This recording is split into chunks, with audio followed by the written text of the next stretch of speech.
Our thoughts, our actions, and our emotions are what shape our reality. And so if our thoughts have created the reality that we have now and we want something different for ourselves, it's like, well, how do I need to change the way I think?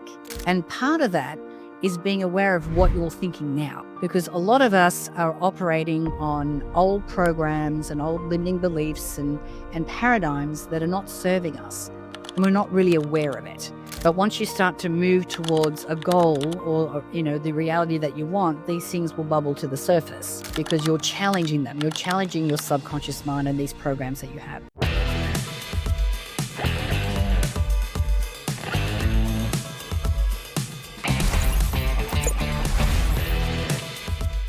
Welcome back, everyone, to the Sparks of Gratitude podcast. I am your host, Randy Sparks, and remember that gratitude can save and change lives and even more. We've got a wonderful guest with us today, Natalie Ledwell, who also has a passion for gratitude and is doing amazing things. She believes that you can accomplish anything that you want in life, and we're going to get into how she helps people do that. So welcome to the conversation, Natalie. Hi, Randy. Thank you for inviting me, and I'm very excited to be here. I am so excited to have you here, and I'm so excited for all the good that you have done and the people that you've impacted and touched to help achieve their dreams, and that just keeps growing Yeah. on and on. And I'll kind of introduce how I was connected to you, Natalie, is I actually use an app almost daily, which is called FeelWise, Yeah. and that you are a part of. And this app is really interesting where I can speak daily into this app and it will um, analyze the frequency and vibration of my voice. And it will teach me about the emotions that I'm feeling at the moment that are inside me, and by detecting the frequency of my voice. And then over time, as I've been using this app, I learn a lot about my own emotional intelligence and how I can improve that. And something that's wonderful about this is in the app, there's a series of instructional or educational videos about things that I can do to improve where I need to. And the wonderful woman and voice on the videos is Natalie herself. So um, I'm really interested, especially since this was my first connection to you, Natalie, is Right. through this FeelWise app. There's so much I want to talk about, but maybe let's start there. Is where did this begin for you with FeelWise, and how is this part of your life? Yeah. So this is a number of years ago. I got this idea or a download to create mind movies for kids. So Mind Movies is my main company, and a mind movie is basically a vision board, but it's the movie version of a vision board. So it's like affirmations and photos and music combined. And you create these movies yourself, and we've created software to make it easy for you to do that. But you create these movies, and what you're doing is describing the life that you want to make it easier for you to visualize or see yourself living that life. And also because of the music to help you feel what it's like to already be living that life, which is very important. And so I created two versions of the My Movie software, one for children under 12 and one for teens. Now, what makes it different from the main software is that, we have everything categorized to make it easy for you to make your My Movies. The photos are in different categories. The affirmations are in different categories. So, finding your perfect partner, not really relevant to a 10-year-old. So we made sure that we had, the categories were age relevant, the photos were age relevant. So, put a lot of work, created these two platforms, and then went, okay, now what? Now what do I do with this? And in meditation, it came to me that maybe I should be creating a program, and I created a small program, just 12 lessons, teaching kids how to, visualize, how to figure out what they want, and we addressed a little bit of bullying and things in there as well. And I remember because I do a mind movie for myself every year. And I realized one year that most of the things that I had put in my mind movie for the previous year, I was carrying over to the next year. I'm like, okay, I've got too many things that I'm trying to focus on. I need to choose a lane. So, what is it that I'm going to truly focus on? And I'm thinking, well, it's not going to be the kids program because, I left school when I was 15. I'm not really qualified. I don't even have kids. So, this is a great idea, but no. And the other thing was book and a TV show. And I'm like, that sounds way sexier than, kids program.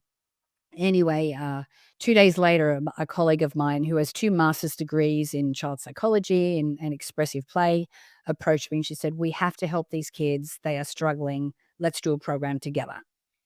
So I am always open and aware of when the universe is sending me big signs that maybe this is the direction I should go in. And so, as a result of that, I created a program called the Personal Growth Studies, and it is a curriculum for schools that addresses emotional intelligence, emotional regulation, things like empathy, compassion, gratitude. We focus on the different developmental levels of children at their different ages, and it's a program for K to 12.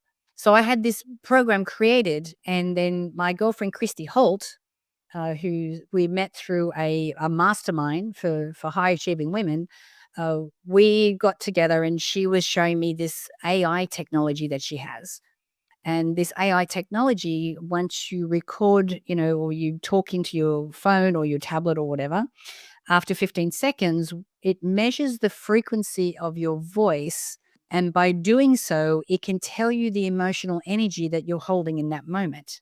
So we basically included that with the personal growth studies curriculum because it was a way for teachers and counselors and principals to be able to measure how well the program was working within the schools. So we had like a manual wellness check-in that the students would do once a week, and then we also had the AI technology. And the last few years in the education system has been very challenging. Our program was finished at the beginning of the pandemic, and of course, all hell has broken loose since then. And it has been a big challenge trying to get through that door. So Christy and I came up with the idea of creating an app that would be accessible to everybody, not just to kids. And the app is relevant for 13 years and up. But we wanted to, because every time we're talking to the schools, they're like, yeah, this is great, but what about the teachers and what about the parents? So we wanted a solution that would be able to help both adults and teens as well, which is how we came up with FeelWise. So the app is really all about helping you to understand your emotional energy.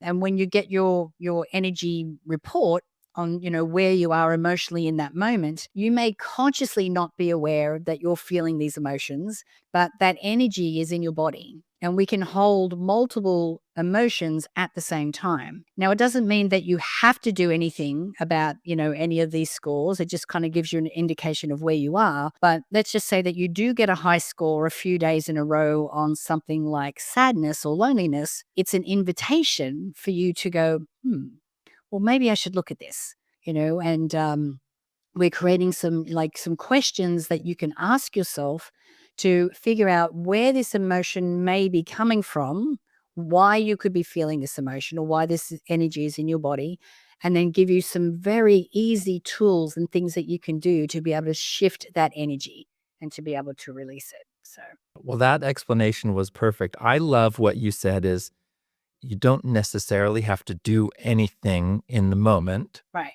It's merely giving awareness that these are the emotional energy that's within. Mm-hmm. And if maybe there's a consistency with that, it is an invitation. I love that you use that word. It's an invitation. And so why do you particularly use that word? I believe that's intentional.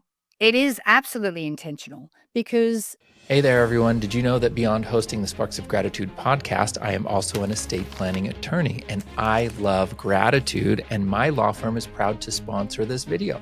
Since 2010, in my law practice, I have designed and delivered customized peace of mind with sophisticated estate planning made easy. So whether you need foundational estate planning, including revocable trusts, wills, powers of attorney, and healthcare directives, which is what most people need, or you might need advanced strategies such as irrevocable trust for asset protection or advanced estate tax planning, I am here to guide you every step of the way. Because at the end of the day, your peace of mind is my peace of mind. You can visit randallsparks.com and I can get started helping you plan for the future today. Now back to our podcast. when you're looking at the different emotional scores, I mean, there are some times where you can be in a place where you have the space and the time to be able to sit in contemplation.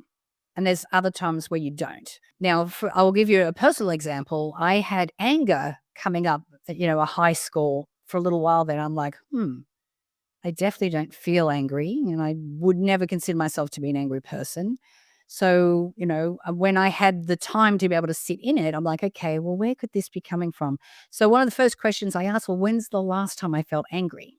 And I realized it was, I think I was mentioning to you before, I've just been home in Australia visiting with my family, and my mum has dementia and she's been put into a home, a facility. It's a lovely place. But this was the first time I'm seeing her since she's been put in the home. And my dad is actually my biological dad. Mum is technically my stepmom. And I realized that I had some anger around the fact that I felt like she had been a splinter or been a wedge between me and my father having a relationship my entire life.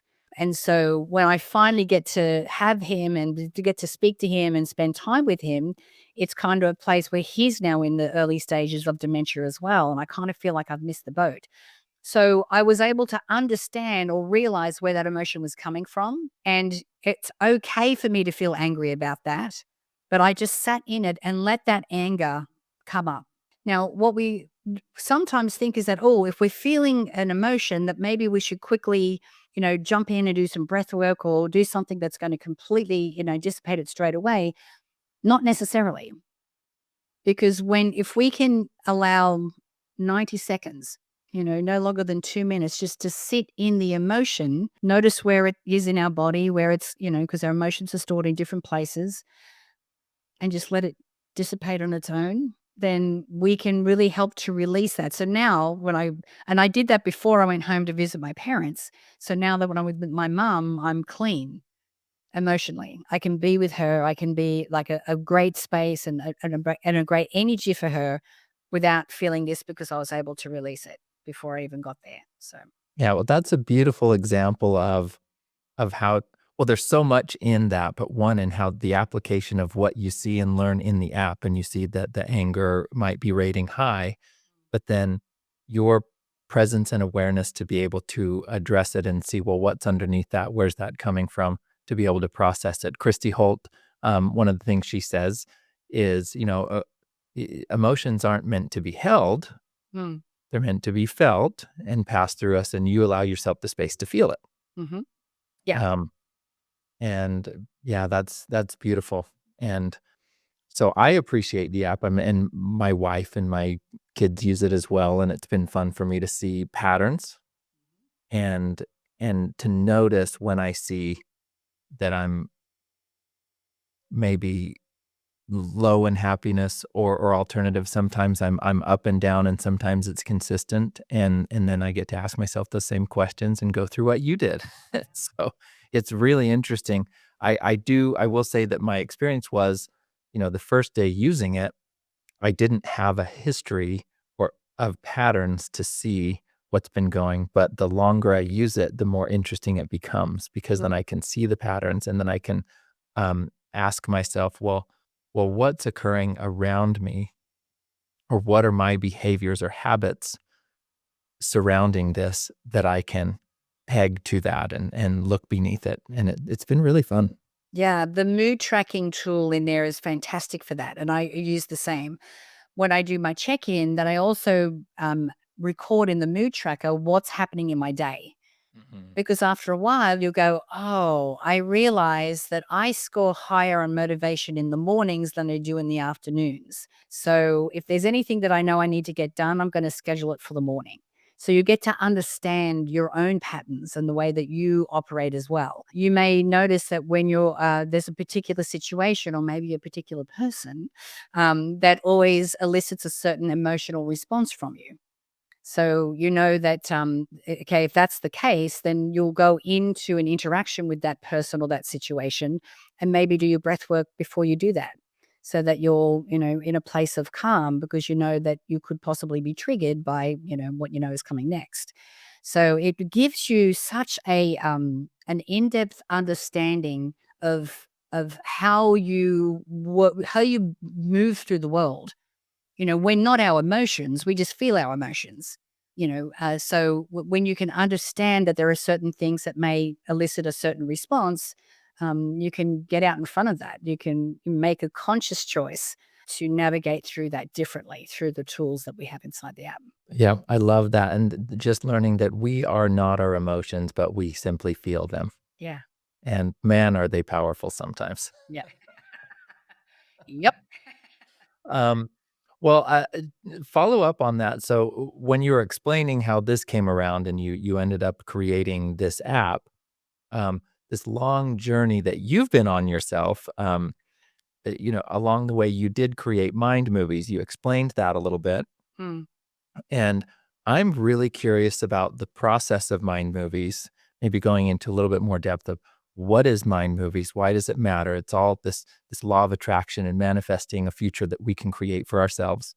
yeah. Um, and then what the process is like for somebody to engage with mind movies, and then what have you learned along the way? I mean, you've impacted, close to 6 million people with this, if I'm right. Uh, Actually, over 10 million. okay, over 10 million. Yeah, yeah. Well, I was way off. Yeah. Yeah. Um, yeah, that's amazing. And so I'm curious about that, and then people who would be interested in this so that they can participate and engage with that. And Yeah. Well, how Mind Movies came around was 2006. A friend of mine suggested that I go online and order a DVD called The Secret. And at the time, the then husband and I, we had 4 businesses we were running at the same time. We had a lot of action. We were go getters, but we were still struggling financially, which made no sense whatsoever. And my first career was in fitness. And so my bosses would send me to Tony Robbins and Zig Ziglar and, John, what's his name? Anyway, but all the motivational speakers back in the day. So I knew how to set goals and I knew all about personal development and how to think positively and all that kind of thing. But I'm like, something's missing. And I realized that this manifestation piece was what was missing. Being able to see myself already in this future, but not just what I see, but what I feel, attaching emotions, what I will feel when I'm in that moment in my future. The other thing for me was like, I didn't need to know the whole plan. Yes, I'm a doer. I'm a GSD. I get stuff done, but I need to know the plan. And I've been able to release that after I saw The Secret. I'm like, oh, I just need to start in that direction and things will fall into place. And so then a friend of ours approached us, and this is The Secret had just been on Oprah. So everyone was talking about it. And they talk about vision boards, creating, putting photos of a, car or your house or your vacation up on a board so that when you look at that photo, you can imagine yourself on that vacation or in that house. And he created a slideshow and a slide video, and it had PowerPoint slides that had his affirmations on it. Then in between those PowerPoint slides were photos that matched the affirmation. And then he had a song over the top. And it was his version of a vision board. And he said, look, I want to go into business with you guys. Let's set up a website and, we can, sell instructions so people around the world can make these movies for themselves. And Glenn, my husband at the time, could hardly turn on a computer, and I hadn't even heard of YouTube. I had no idea. We spent no time online. We're like, we don't know what we're doing with this. He goes, it's all right. I'll teach you. I'm like, oh, okay. So anyway, we started with just a video on YouTube, and the first day we put that video up, no activity. Second day that video was up, we made 3 sales, and I was mind blown. I'm like, how are people even finding us with all these millions of videos? Anyway, within a few months, what was happening is that people were emailing us with these incredible stories of all these things that they had manifested in their life simply because they figured out what is that they want. They articulated it and described it in this mind movie, and then it would manifest for them. So I'm like, wow, okay, this is crazy. That's when we went, okay, we have to get serious. We came over to the US. We joined an internet marketing, mastermind group. We did a big launch in September 2008, which is when everyone was losing their home and losing everything. And we ended up doing a $700,000 launch. selling a little $100 product, because it was just happened to be right time, right place. It could have gone either way, but we ended up being, that kind of what put us on the map. So I think the magic, or the thing about a mind movie that makes it so effective is, number one, you get clear about what it is that you want, and I take people through a process, because yes, we use affirmations. The reason we do that is because you need to describe this future as if it's existing now, which is why you use affirmations, because they're present tense and you're using the right kind of language. You're not describing, that you want to be pain free. That's, we're not mentioning the word pain, because that just conjured up a picture of pain. We're actually very clear about, I'm in optimal health. I'm in a loving and supportive relationship.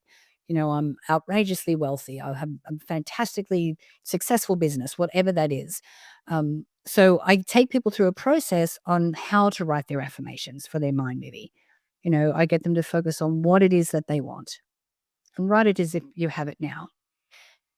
You also want to describe what life looks like once you get there, because this is the fuel for your visualizations. This is where you'll be taking one moment out of this life that you're describing, and you're going to dimensionalize it in a visualization. You also want to focus on why you want this.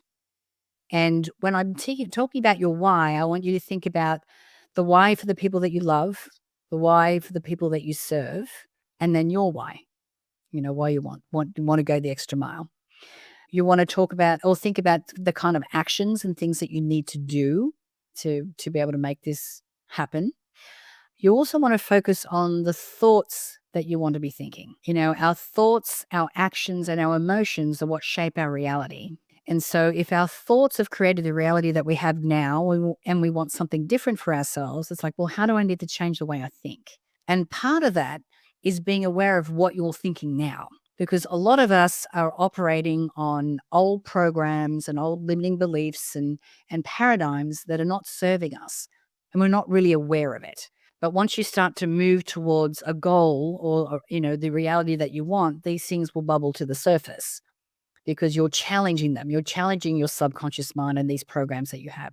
So write down the thoughts that you do want to think. And then the last is, well, who do I need to become? Who am I if I'm stepping into this new chapter of my life and this new business or this new love? So, when you can comprehensively describe your future using these kind of affirmations, the images obviously are important, because it helps your brain to have something to start from, something to build on. But the music is the secret sauce, because the music is what's going to elicit the emotion that you need. So when I'm creating a love my movie, I use a love song. If I'm creating a business one, I'm going to use something that's empowering. If I'm doing a health one, and I've got a lot of stuff about exercise and diet, I'm going to use something that's uplifting and motivating. So, you choose the song that's going to help to elicit the emotion that you want to be feeling when you're having your visualizations. So that whole, and I think too, just getting clear about what you want is probably the most important, maybe the hardest step. But once you've got that down, it's amazing what will manifest faster than you think is actually possible. So I agree with you that defining what it is that I want, for me, that truly is the hardest, Yeah. because and so that's why I'm curious how you help people uncover that.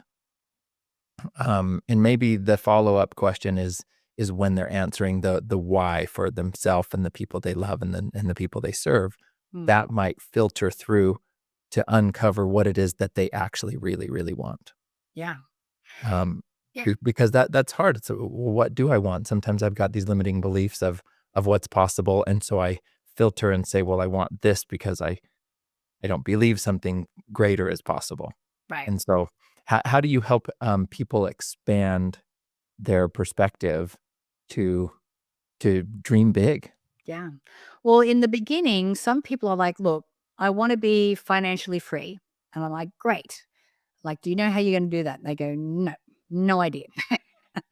Sometimes that's where people start. And I'm like, all right, Well, then we just start to drill down a little, and you don't have to get too specific in the beginning. In the beginning, what we want is just a direction in which we're going to lean in and start to move. Because as you lean in and, pull up one little thread, like I'll always like, okay, you're creating wealth for yourself. How are you going to do that? Are you going to do it through a career or going to do it through a business? They go, okay, business. Great. Okay. So what kind of business? And they go, I don't know. And I go, okay, well, what are the kind of things that you like to do? What are the things that you're good at? What are the things that if you could do anything, what would that be? And they go, well, I really want to help people who've gone through abusive relationships because I went through one and I want to be able to help people do that. Great. That's the only place we need to start, you know. And then you could go on to the next one. Well, what does life look like? If you're financially free, what are you doing with that money? Like, what are you doing? How does that change your life? How does that change your family's life? What does your day look like? Are you working 8 hours? Are you working 6 hours or 4 hours? Or, what? So they start to, crystallize a little. And so even with that small amount of generality in the beginning, it gives us a direction to head, right? When you're thinking about why, I mean, it's easy for us to go, look, if I want to help women who've been through abusive relationships, then your why could be, I want these women to have like a full life. I want them to get their mojo back. I want them to feel good about themselves. Like that kind of stuff is easy. Extrinsically, I think a lot of us, it's easy for us to come up with reasons like that. For the people that you love, you go, yeah, look, I want my kids to go to a great college. I want to have a fun vacation every year with my family. I want to make sure that they're going to a great school or whatever that is. So that is kind of easy. But then sometimes we get to ourselves and we're like, yeah, I don't know what I want for myself. And you can get into that. I mean, women especially, we're just like, no, but the thing is, part of manifesting, an important part of manifesting that a lot of people forget about is receiving. We have to be open to receiving, which means that we also have to be clear about what our why is. Now, your why could be as shallow as you want it to be. I have one girlfriend of mine, she wanted a successful business so she could afford to have a massage once a week. I mean, if that's what's going to blow your hair back and get you motivated to move forward, then put that in there. No one else needs to see your list, and who cares why you want to do it? And maybe it could be because you just want to feel good about yourself and you want to feel a sense of accomplishment, or you want your family to be proud of you, or whatever that is. Like, really sit down and think about what that why is. And like I said, just no one needs to see that list. It could be just for you.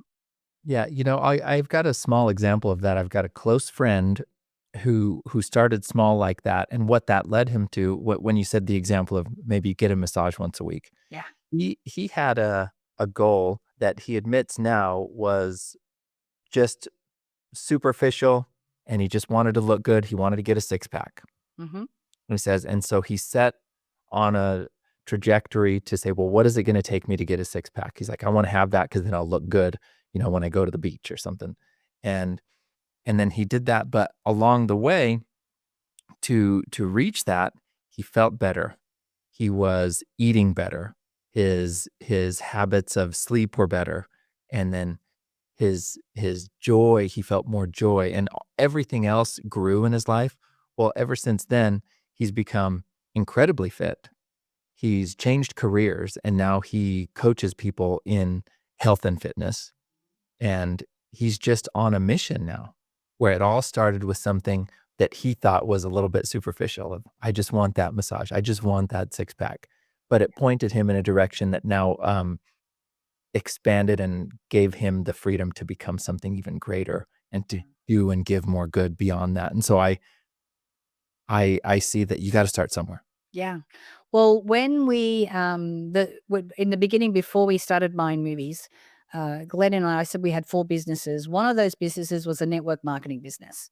And I was convinced, like every other business we'd ever had was, and we had like 20 different businesses, like so many, were brick and mortar. Like if you don't show up, you don't earn the money. So this is the first time I saw a business model. I'm like, wait, I can leverage my time and blah, blah, blah. I'm like, oh, this is great. So I wrote out all these affirmations around that business. We get to travel, we get to help people, we have people make money, I get to speak on stage, or, all these. And one of the things that really tickled my fancy was that I would be able to work on the beach with a laptop. I thought that's cool. Like, I want to do that. Practically, that's not a good idea, just saying.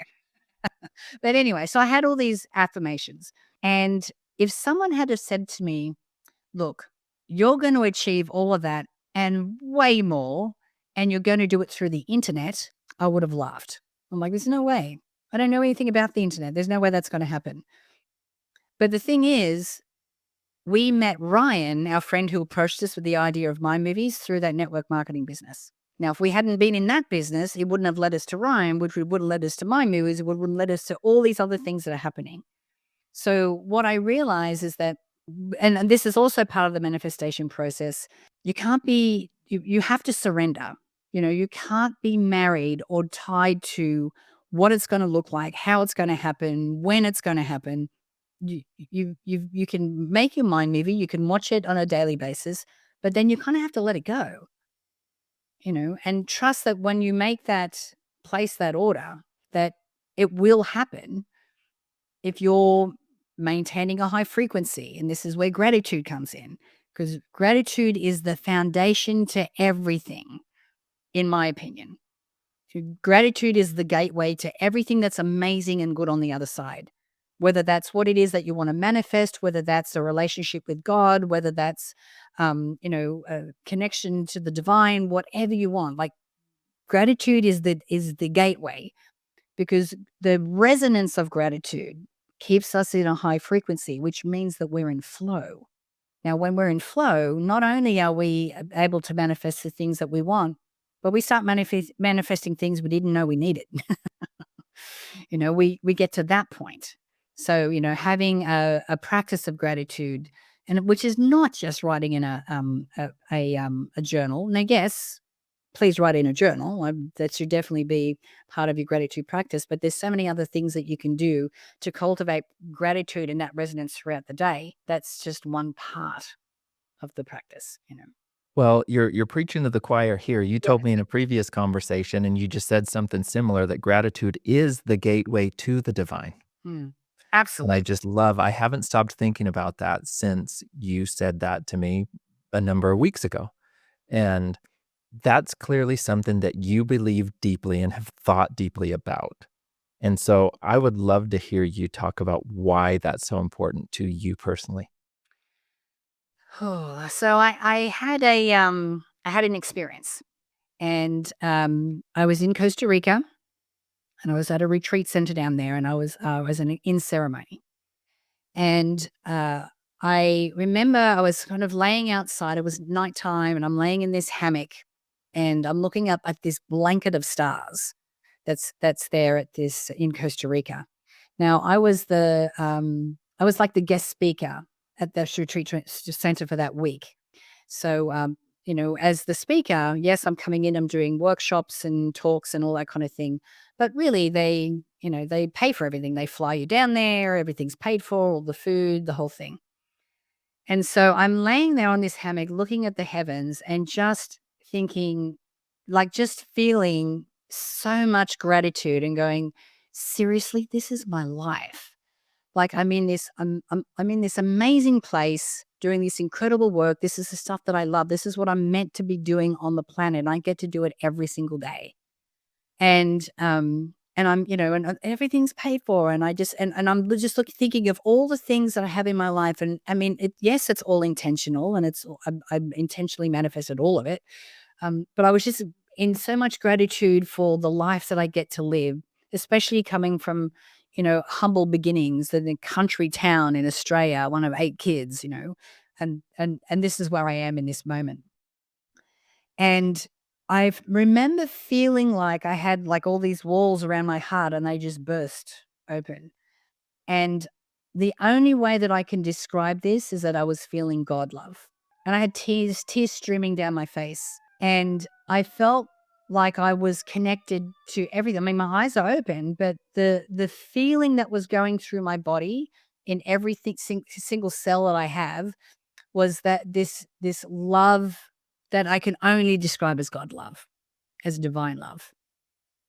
Um, and it completely changed me as a human being. It changed who I am as a person. So yeah, and now when I go into a meditation, I do my practice. I'm always in gratitude first, and then I go into my practice because I do understand that we're in this 3D construct where everything is made up of energy that's all resonating at different frequencies. And we resonate at different frequencies. And what influences our frequency is our thoughts and emotions. We have our lower frequency emotions, things like, fear and pain and worry and frustration and desperation and all these lower frequency emotions. But then we have these higher frequency emotions. And like when you're in those higher frequency emotions, like even if something bad happens, you don't even see it that way. You don't even perceive it as something bad or something that's going to derail you. You just go, oh, that's interesting. And then you're like, well, how do we get around this? What is the solution? Because there's always a solution. Um, the way that you handle life, the way that you show up, the way that that you move through the world is completely different. When I went to visit my mum just recently in Australia, the second time I visited her twice. The second time it was just her and me. And like I said, I cleaned my emotional energy around, the feelings I had. And I was able just to sit with her and she was just looking at me and she has dementia. Like, all of my sisters are complaining that all she does is, tell them that they're fat or, that they're whatever. But she just kept looking, staring at me and she goes, Natty, she goes, you're glowing. And it's because I'm felt the gratitude of being able to sit with her and have this time. The week before when I was in Sydney, my dad called me. He goes, I think your mum's giving up. I think this is the end. I'm like, ooh, lucky I'm here. So I get to see her. But she was far from that. And I was just so grateful that I got to have that moment with her because she's a bazillion miles away. So like integrating that gratitude is just, like I said, it just changed me as a human being. I love this high frequency of living in gratitude and how that can transcend or then that can um, maintain when the low frequencies arrive, when things outside of our control pass through us. So a theme that happens in most of the stories I hear on this podcast is that pretty much everybody has gone through something extremely challenging in their life, their version of something difficult. And how do you maintain that? I mean, you've described some of the practices that you do in meditation and so on, so you can stay in high frequency. So that's interesting to me. And also, maybe if you have anything that you can share where you have gone through something difficult, challenging, where you now find gratitude. Well, I mean, everyone goes through challenges, right? All right, so let's talk about how I maintain the frequency throughout the day.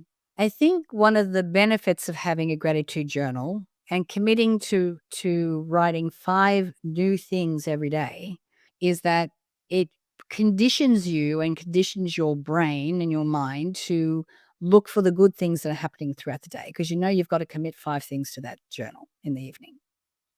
Now, what we do know is what we focus on expands. And so if you're looking for the good, if you're looking for the things to be grateful for, if you're appreciating all these teeny tiny little things like how someone opened the door for you to get into the store or how, the person at Starbucks put a little smiley face on your coffee cup or, all of these teeny tiny little things. Or you've had like days and days of no sun and then the sun comes out. What you're doing is you're training your brain to look for the positive. So, writing in the journal is important. I also, with a lot of the people I work with, I get them to set an alarm on their phone or on their Apple Watch these days. So that, and you can do like 1 or 2 a day where you stop, drop, and then go into something grateful, regardless of what you're doing at the time. So sometimes when the alarm goes off, you're in a place where it's easy for you to sit around and, and appreciate and love the things that are going on around you. Sometimes that alarm goes off and you're in the middle of something that's quite stressful and it's a bit of a pattern interrupt. You're like, "Whew, okay, all right, I'm going to step back from the computer for a minute." And then you shift your energy and you shift your emotion into what it is that you're grateful for. And I love that. And it also, those kind of things you can obviously add to your gratitude journal later. But it can be something as simple as just doing something that makes you feel good. I used to have a list I wrote out a list that I would have on the window here of all the things that there were little activities that if I could feel myself, getting a little overwhelmed or a little stressed, that I could do that would change the way that I feel. Whether it's going for a drive in the car, whether it's taking Bella out for a walk, or just walking around the marina here, or there's certain songs. I have a playlist that's like that will get me back into that high energy mood. So doing those kind of things. Back when we were doing the launch for Mind Movies, I mean, we were over here on credit cards. We didn't have a lot of money, which meant we couldn't pay people to do a lot of the things that needed to be done for that launch. So we're learning how to like edit videos and write autoresponders and set up websites and all these things that are like I knew how to use Word when we started, and I'm having to learn all these things, which was very stressful. So we would, take ourselves out of this little apartment that was really cheap. Well, we couldn't figure out why it was so cheap, and we realized it was underneath the flight path of San Diego Airport. So that's a whole other story. But we'd leave the apartment, we go grab a coffee, and we go down to the dog beach in Ocean Beach in San Diego. So we're watching dogs run around and play with big smiles on their faces, and it would really help us to change our energetic state. And so when we were sort of in that higher frequency and that, feeling good and the sun's on our skin and dogs are happy, we would have these conversations in present tense as if the launch was already done.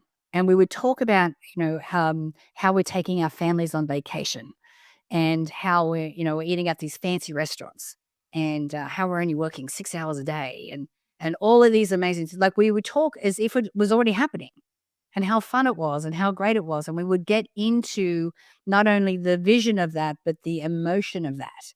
Because, when we're looking at this manifestation process, my step number one is getting to your happy place. You've got to be in a high frequency. Because if you're only focusing on the problem and the pain and the loneliness and the ill health, then maybe at best you're going to imagine yourself out of that situation. But for you to think big and desire something big for yourself and for your family and the people that you love, you have to be in a high frequency to be able to do that. Otherwise, there's no way you're going to believe that it's going to happen. And so you play small.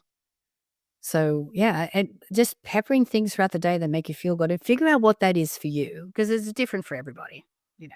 Well, that's awesome. Well, and here's something that I'm seeing is you're going back to these stories of, oh, back when we did this launch, and it's kind of the romance of that period of time in your life of coming, we're on credit cards and we're creating this thing and we believe in it, and but we're manifesting, and now you're looking back at it and it's happened and more. And so I love this idea of mind movies and manifesting and vision boards because that's kind of manifesting the future with my present emotions and energy, but Yeah. then also kind of looking backwards with gratitude. And so I love this conversation about my past, present, and future self because I can look back with tremendous gratitude and hopefully grace for my prior self who is the one who got me where I am right now. Right. Right. And probably is so excited for me that I've arrived where I am, that it's even beyond what I could have imagined back then, right? Yeah. But then who's my biggest cheerleader is my future self. Right. Well, during the pandemic, because I always have my own coach. I think if you're doing this kind of work, it's important that you have your own coach as well because you also want to be expanding and growing and learning. It makes you a better teacher. And so during the pandemic, I mean, I wasn't traveling, so every week I was with my coach on the phone. And one of the biggest lessons that was very early on that she made me aware of is that with my childhood, my mum technically is my stepmom. I did not have a good relationship with her. It was very tumultuous. It was a little violent at times. It was crazy. It was not good. And so, we had these stories that we tell about our past, or that we tell repeatedly about our past. And most of the time, we're still telling those stories from the pain that we felt at the time, from the victim part of that story. Now, there are multiple versions of that story that are all true. And she said to me, she said, you need to start telling those stories from the place of evolution of where you are right now. Because, yes, you understand that that was tough for you at the time. But if you really think about it, there is another side to that story. And so when I get really honest, brutally honest with myself, I was a handful. My mom really did the best she could to try and keep me in line. I was very confident. I was very boisterous. I was very headstrong. And I always had this ability to make friends with the girls that always end up getting pregnant in high school. And she would forbid me from being friends with girls like this. And I'd have to go and break up with them the next day. And there was all these different things that I thought at the time she was being very tyrannical about. But if I'm really honest, she really saved me from myself, because there was plenty of times where I really could have made the wrong decision. And she didn't want that for me. And so, yeah, she showed up in that way, and that's the only way that she knew to try and keep me in line. But then when I look at that conflict and everything that we had, the gifts that I got out of that is that I became very resilient and I became very independent. And when I left home when I was 17. I left my hometown when I was 18. And the first part of my 20s, I started managing fitness clubs when I was 21 years old. I just talked my way into a job and went, I think I can do a better job than you. I don't know what I'm doing, but I think I can do a better job than you. But my ambition, like the things that I achieved in the first part of my 20s, was just to stick it to my mother, because I wanted to show her that I could thrive without her. And then when I was about 24, I realized, this is not very healthy. Interesting. And I was able to sit down and have a really frank conversation with her and go, look, this is how I felt when I was younger. But I do realize that, like, I don't know how you did it. 8 kids. There's just no way. I don't even have children. But I just told her how much I loved her and how grateful I was for everything that she did. And then I was able to see, even at that young age, what she was doing for me, not to me. And so I think when we look back at these stories, if we can reframe them in a way and really look at the gifts that come out of them, and then start telling the story from that energy or from that viewpoint, that's going to completely change our frequency as well. Well, and I imagine the love that you have for her has expanded infinitely because of that. Absolutely. And yeah, I'm so happy for you because to be able to grow that relationship through your own internal work Yeah. and to see that and expand with gratitude, that high frequency, and now all of a sudden you can connect with people. Um, Thinking of other people, I'm sure you have a handful of people in your life who you have gratitude for that you've been able to work with. I know you told me once that you spent many years working with Joe Dispenza, or who were some of the important people in your life, and what did you learn from them? Mm. Well, Joe is definitely one of them. And, we had, he saw the Mind Movies tool. He saw Mind Movies and went, oh, he had this major vision of how he was going to use it with his work. He is one of the most genuine, authentic, real leaders in this space. And he's always pushing the envelope. He's always, well, what goes next? And actually, I had coffee with him because we haven't worked together for a couple of years, and I had the opportunity to meet up with him. And he said to me, he said, yes, the work keeps expanding. He said, it's because people keep expanding. He goes, what they are achieving through his teaching, he goes, it blows my mind every time. And then, next you think you get to an amazing level, and next thing you know, there's another level. So, and he's very genuine about how he wants to help people. That is his big thing. And his last book, Becoming Supernatural, he did a whole chapter on Glenn and myself, our My Movie Story, the My Movies tool, and all of that, which we're still, benefiting from. So he's the real deal, and I have a lot of love for him. In the beginning, Bob Proctor was one of our, early. He was on board with us straight away. Again, he could see the potential of My Movies and what that was and how it could help so many people. And again, he's super generous. Like there is a testimonial on my natalieledwell.com page from him, a video testimonial, which is like mind blowing. But he walked his talk, you know. Sometimes you'll find that the gurus in the industry are, one thing on stage and one thing off stage. But with someone like Bob, he was, and the same with Joe. They're both very much, a product and in alignment with what it is that they teach. That's just who they are. And one of my most recent mentors would be Mary Morrissey. And she and Bob Proctor were very close. And she's like the female version of Bob. Again, super, like we work very closely with her company. We promote each other quite a lot. We work together. But even when I'm in Mary's presence, and she's been doing this work for over 40 years, everybody knows her. But if we're in a seminar or a crowd or somewhere, she makes sure that she'll pull me aside and sit down and go, all right, tell me what's going on in your life. But she does that with everybody. Like, it's not just me, but she's just genuine and she's real. And I think that's, what I love most about these particular teachers of mine, because they really, I remember the second year, like 2009, when we came back, there was a few of the teachers that were in the secret that, weren't really acting in alignment with what they were teaching. And it rocked me. I'm like, wait, how can you, and I learnt the lesson that people are human.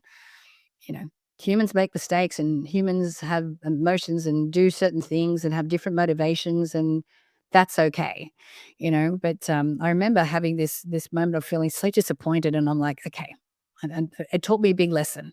But this is why I'm attracted to people like Mary or Bob or Dr. Joe, because they genuinely want to help people, and it's reflected in their business and the communities that they build.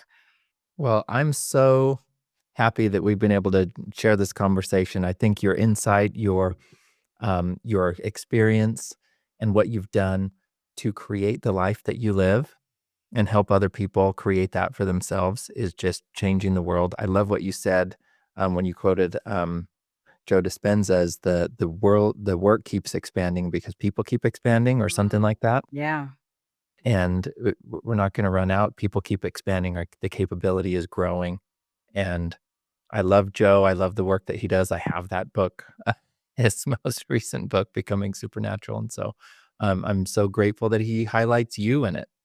And I believe this. My wife and I have had our versions of our vision boards and so on. And a couple of years ago, we moved and we'd kind of packed everything away, and we kind of pulled up our vision board. It had photos all over it, and they were kind of just stacked up in a box. And I pulled them all out when we were unpacking it some while later when we finally got to that box. And I flipped through and I'm like, hey, hon, take a look at this. And maybe she said that to me, but I can't. One of us was flipping through the photos and we looked through and we're like, see this one? That one happened. See this one? That one happened. And see this one? That one happened. And we didn't even know. It was like you had said that you create it and you just go and you surrender to it. Yeah. And it's going to happen. And then without even realizing it, all of those things occurred. But because we just created this energy to move in that direction. And so I believe it. I'm so grateful that you inspire people to do it for themselves. I hope everybody checks out Mind Movies and does it for themselves. I'm going to do it. And I just appreciate you so much. And I'm so lucky and grateful that I have been attracted to people like you that show up on my podcast. Well, the reason people are attracted to you, Randy, is because of your gratitude resonance, which is really the underpinning message of the podcast and the mission that you're on, And it sounds simple. It sounds simple that you go, oh, I just have to be grateful. Yes, and it's not like you're going through the motions and writing 5 things in a journal. You have to feel grateful. And the point of doing the journal is to be in that resonance and in that frequency of gratitude, and for that to be able to be carried with you for as long as possible throughout the day. So, yeah. Well, I couldn't imagine a better way to end than on that, everybody.